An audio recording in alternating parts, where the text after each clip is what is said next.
Olá, olá, olá. É de Brasília, recebe Valdemar Camata. Nós vamos falar sobre Amazônia, meio ambiente, COP30, enfim, tudo que se refere à floresta e ao homem. Bem, a primeira pergunta é: quem é Valdemar Camata? Muito bem.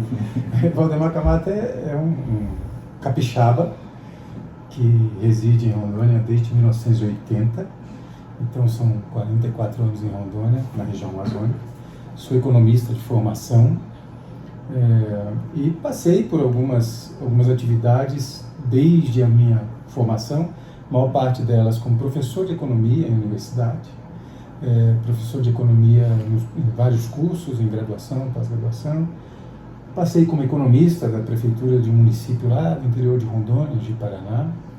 Lá eu fui secretário de Indústria, Comércio e Desenvolvimento. Também passei pelo Sistema Indústria, como superintendente do Instituto Evaldo Lodge, o SESI. Passei pela superintendência do SEBRAE, lá em Rondônia. Passei pela construção da usina de Santo Antônio, lá. E muitas atividades nesses termos. E hoje continuo como economista-chefe da Câmara de Comércio Africana, o business entre Brasil e os 54 países da África. Olha, pelos cabelos brancos você pode observar que já tem uma experiência, longa caminhada, e hoje nós vamos ter aula, porque o Camata, o nome é Valdemar Camata, mas ele é conhecido como Camata, é um professor, já tive aqui aulas que vocês nem imaginam. Mas a primeira pergunta é assim: estamos em sinal vermelho em relação ao meio ambiente?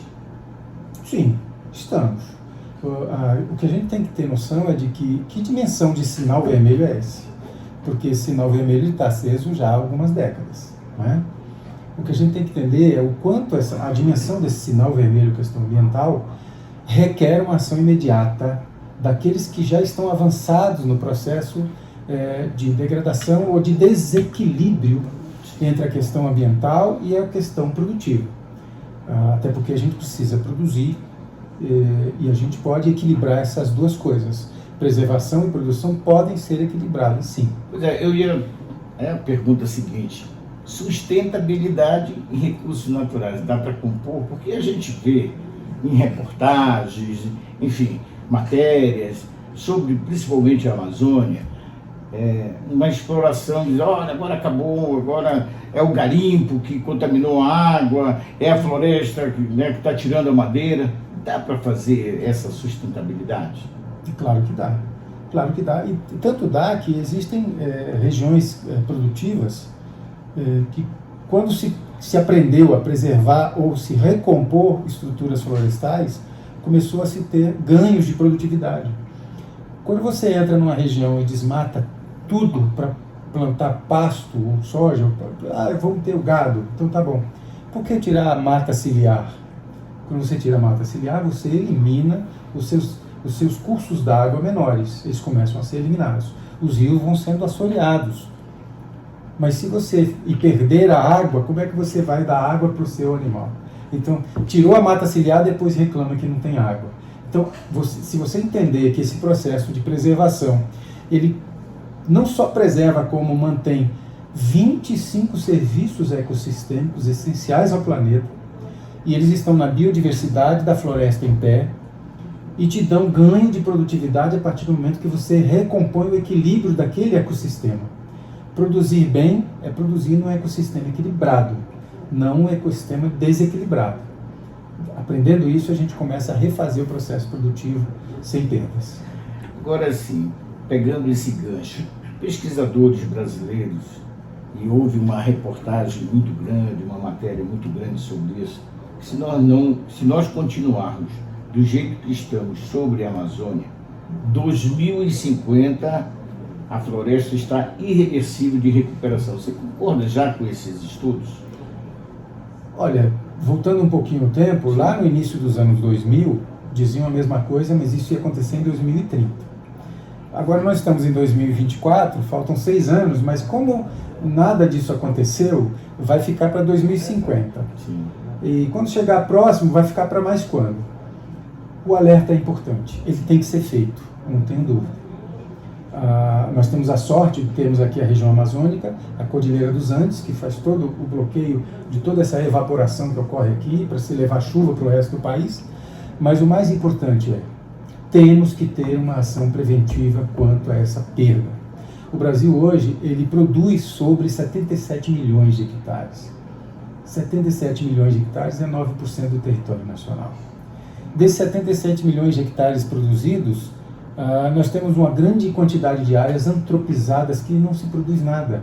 Por que não trabalhar a produção sobre áreas antropizadas? Por que não continuar trabalhando na expansão de produtividade ao invés de trabalhar na expansão territorial de safras? Ganhos de produtividade são muito mais lucrativos do que todo investimento em expansão de área. Tudo isso pode ser discutido. Não é para parar de produzir, não é para parar de ampliar a produção, mas é para se fazer isso de forma equilibrada. Tá, eu vou pegar agora o gancho do economista. Mata, nós observamos, os estudos mostram que os países desenvolvidos acabaram com as suas florestas, exploraram todos os seus recursos e viraram potências. Ponto. Nós temos que preservar. Aí já veio o pulmão do mundo, enfim, a Amazônia, sem a Amazônia ninguém vive. Ninguém paga nada por isso. Correto. Tem que pagar. Tem que pagar. Veja, se vocês acompanharam o movimento na Europa, França, Bélgica, dos agricultores, né? Uma das pautas de reclamação desses agricultores europeus foi: não aceitamos sermos obrigados a preservar 4% das nossas áreas. Veja, eles estão muito bravos com o sistema, porque eles não querem preservar 4%. Sim. Na Amazônia nós temos que preservar 80%. Isso tem um custo. Sim. Se a Amazônia é o maior prestador de serviços ecossistêmicos ao planeta, os serviços de quem preserva têm que ser remunerados. Isso tem que acontecer e vai acontecer e já está acontecendo. Só fiquem atentos para um detalhe: há muita gente de fora do Brasil vindo para cá comprar áreas de floresta para eles faturarem. Você pode fazer isso com a sua área.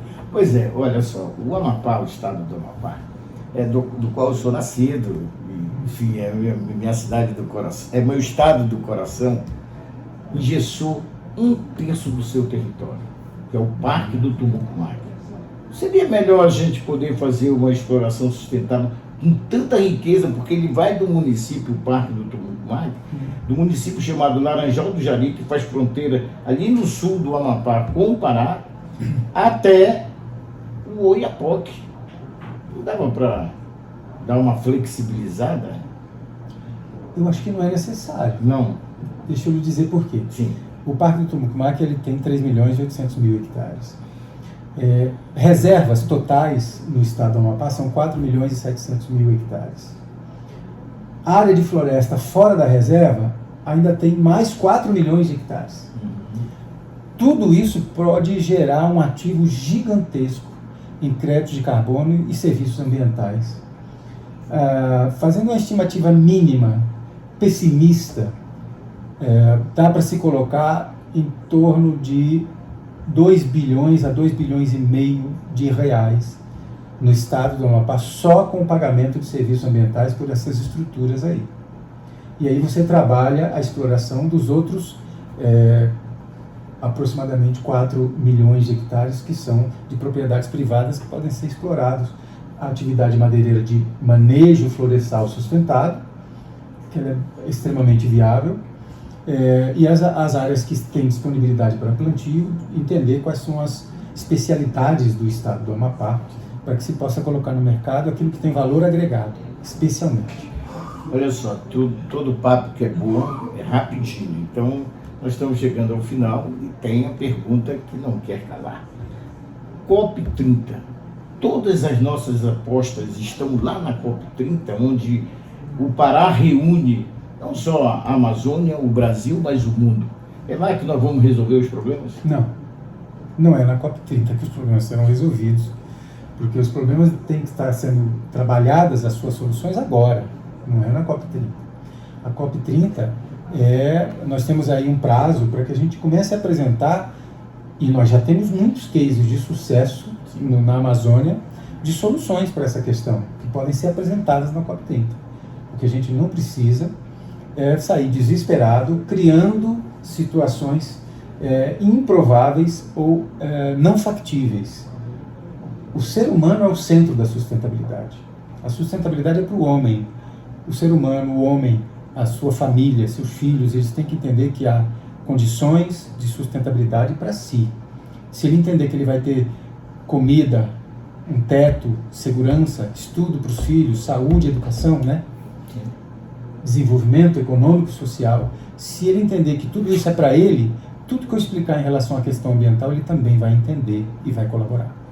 Olha, a aula nós já tivemos, então quero agradecer aqui o Camata, e esse assunto é muito palpitante, por isso trouxemos no ED Brasília, aproveitando a sua estada aqui, e para finalizar, uma referência que ele guarda com muito carinho.